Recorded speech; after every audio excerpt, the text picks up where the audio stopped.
Hello friends, ओम श्री गणेशाय नमः। जय माता दी। आप सभी का स्वागत है आपके अपने यूट्यूब चैनल पर।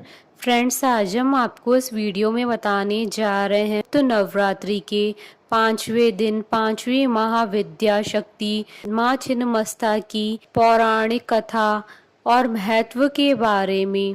फ्रेंड्स, वीडियो शुरू करने से पहले आपसे रिक्वेस्ट है, अगर आप हमारे चैनल पर नए हैं और आपने अभी तक चैनल को सब्सक्राइब नहीं किया है तो प्लीज़ सब्सक्राइब कीजिएगा चैनल को, साथ ही प्रेस कीजिएगा बेल आइकन को, जिससे नए वीडियो से रिलेटेड नोटिफिकेशन आपको तुरंत प्राप्त हो सके। और वीडियो पसंद आने पर वीडियो को लाइक और शेयर ज़रूर कीजिएगा ताकि सभी भक्तों को इस वीडियो का लाभ प्राप्त हो सके। और कमेंट बॉक्स में जय माता दी जरूर लिखिएगा। फ्रेंड्स, अब आइए प्रारंभ करें माँ छिन्नमस्ता की पौराणिक व्रत कथा। एक बार माँ पार्वती अपनी सखी जया और विजया के साथ मंदाकिनी नदी में स्नान करने के लिए गई। स्नान के पश्चात उन सबको बहुत जोर से भूख लगने लगी। उस समय माता की सखियों ने उनसे कुछ भोजन करने के लिए मांगा और देवी ने उन्हें कुछ समय प्रतीक्षा करने के लिए कहा। थोड़ी देर प्रतीक्षा करने के बाद सखियों ने जब उनसे फिर से भोजन के लिए निवेदन किया, तब देवी ने उनसे कुछ देर और प्रतीक्षा करने के लिए कहा। इस पर सखियों ने देवी से विनम्र वाणी में कहा, माँ तो अपने शिशुओं को भूख लगने पर अविलंब भोजन प्रदान करती हैं, आप हमारी उपेक्षा क्यों कर रही हैं माता।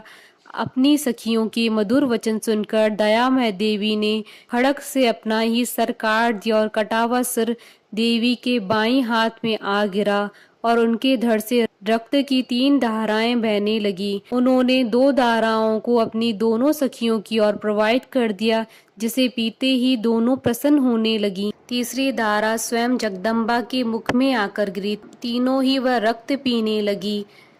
जगदम्बा ने स्वयं अपना ही रक्त पी लिया था तो उनका स्वभाव और उग्र हो गया। पूरे देव मंडल में त्राही त्राही मच गई। देवी का यह उग्र स्वरूप देखकर देवगण भय से कांपने लगे। उन्हें भय हुआ कि कहीं अम्बा फिर से काली का रूप लेकर पूरी सृष्टि के विनाश पर न उतारू हो जाए। आखिरकार महादेव जी समस्या के समाधान के लिए आगे आए। उन्होंने कम्बत शिव का रूप धारण किया और देवी के प्रचंड स्वरूप को शांत किया। शिवजी के आग्रह को जगदम्बा टाल नहीं पाई और पार्वती के रूप में लौटी। तभी से देवी छिन्नमस्ता के नाम से प्रसिद्ध हुई।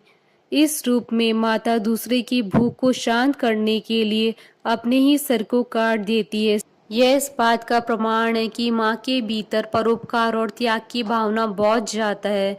माता अपने सिर को काटने के पश्चात भी जीवित हैं, या अपने आप में ही पूर्ण अंतर्मुखी साधना का संकेत है। जब कोई साधक अंतर्मुखी हो जाता है तो वह शरीर की सीमाओं से उठ जाता है, वह शरीर से परे हो जाता है, वह अपने दिव्य स्वरूप को अनुभव करने लगता है।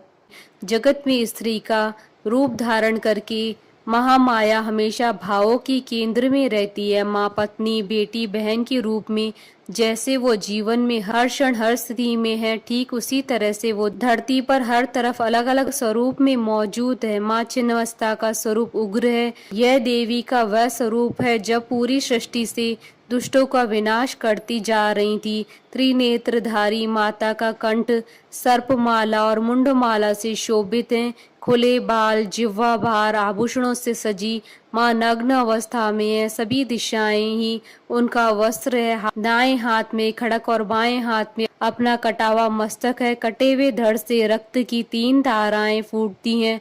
दोनों ओर उनकी सखियां जया और विजय खड़ी हैं, जिन्हें वह रक्तपान करा रही हैं, स्वयं भी रक्तपान कर रही हैं। पैरों के नीचे कमल पुष्प पर एक स्त्री पुरुष युगल ही दिख जाते हैं। यह प्रतीक है कि माता के लिए अपनी संतान की रक्षा कितनी महत्वपूर्ण है। वह अपना मस्तक काट सकती हैं, उन्हें अपना रक्त पिला सकती हैं। पैरों के नीचे स्त्री पुरुष युगल का प्रतीक है कि कामेच्छा का बलपूर्वक दमन करना चाहिए। इस भयानक स्वरूप में अत्यधिक कामनाओं और मनोरथों से आत्मनियंत्रण के सिद्धांतों का प्रतिनिधित्व करती हैं। देवी छिन्नमस्ता का घनिष्ठ संबंध कुंडलिनी नामक प्राकृतिक ऊर्जा या मानव शरीर में छुपी हुई एक प्राकृतिक शक्ति से है। कुंडलिनी शक्ति प्राप्त करने हेतु या जागने हेतु यौगिक अभ्यास, त्याग और आत्मनियंत्रण चाहिए। यौगिक क्रिया में यह अत्यंत महत्वपूर्ण है। एक परिपूर्ण योगी बनने के लिए संतुलित जीवन यापन का सिद्धांत ही प्रतिपादित होता है। माँ छिन्नमस्ता मंदिर झारखंड की रांची से करीब 80 किलोमीटर दूर रजरप्पा में स्थित है। यह भारत के सर्वाधिक प्राचीन मंदिरों में से एक है। असम के कामरूप स्थित माँ कामाख्या मंदिर के बाद दूसरा बड़ा शक्ति पीठ है। माँ छिन्नमस्ता मंदिर में काली की प्रतिमा है, जिसमें माँ के दाएं हाथ में तलवार है तो बाएं हाथ में कटा हुआ मस्तक है। शिलाखंड में माँ के 3 नयन है। माँ काली अपने बाएं पैर को आगे बढ़ाए हुए कमल के पुष्प पर विराजित है, तो वहीं विपरीत अवस्था में कामदेव और रति शयन अवस्था में देवी माँ के इस दिव्य स्वरूप का वर्णन पौराणिक ग्रंथों में मिलता है। माँ काली के इस स्वरूप के विषय में एक पौराणिक कथा मिलती है, जिसके अनुसार माता ने चंडी के रूप धारण करके राक्षसों को अंत करके देवताओं को विजय दिलाई थी। कहते हैं कि तब माँ की सहायता करने वाली योगिनियों सखी की रक्त पिपासा शांत नहीं हुई, जिसके बाद माँ ने उनकी पिपासा शांत करने के लिए अपना मस्तक काट दिया और अपने रक्त से उनकी पिपासा को शांत किया।